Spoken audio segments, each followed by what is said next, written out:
Cari amici, benvenuti da Mimo Vita ad Agricoltura 4.0, il settimanale di Regione Veneto e Veneto Agricoltura sulla difesa delle colture agricole. Allora, vediamo subito il notiziario settimanale.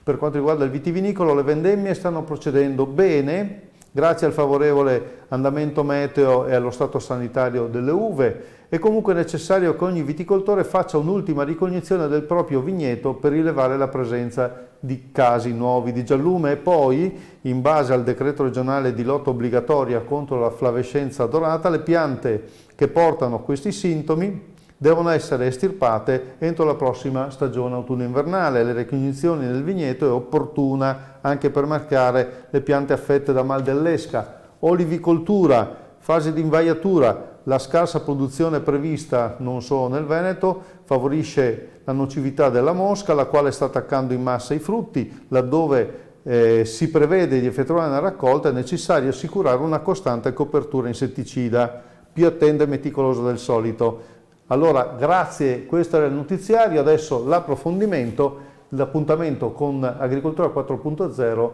e alla settimana prossima.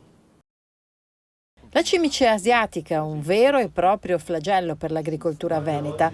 Con Alberto Pozzebon facciamo il punto della lotta all'insetto alieno che grazie alla Vespa Samurai comincia a dare i primi importanti segnali che qualcosa si può fare.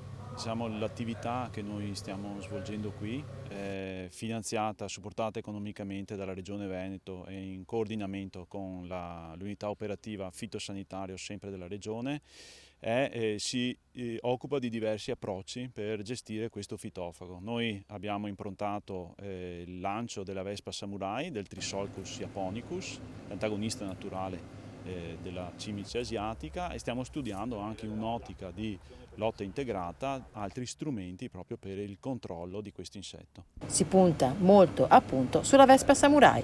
Noi abbiamo avuto l'incarico dalla Regione Veneto proprio di allevare e effettuare i rilasci di questo insetto.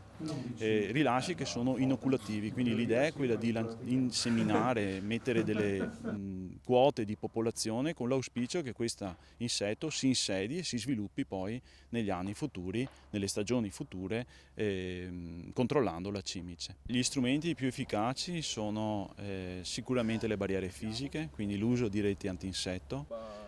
Esistono anche dei prodotti fitosanitari, insetticidi che hanno efficacia, ma questi funzionano se io colpisco direttamente l'insetto. Quindi vanno scelti i prodotti, le linee tecniche prodotte dalla Regione già danno delle indicazioni e soprattutto è importante l'epoca di trattamento che va fatta quando la cimice è ferma, quindi non nelle ore più calde ma nelle ore più fredde della giornata.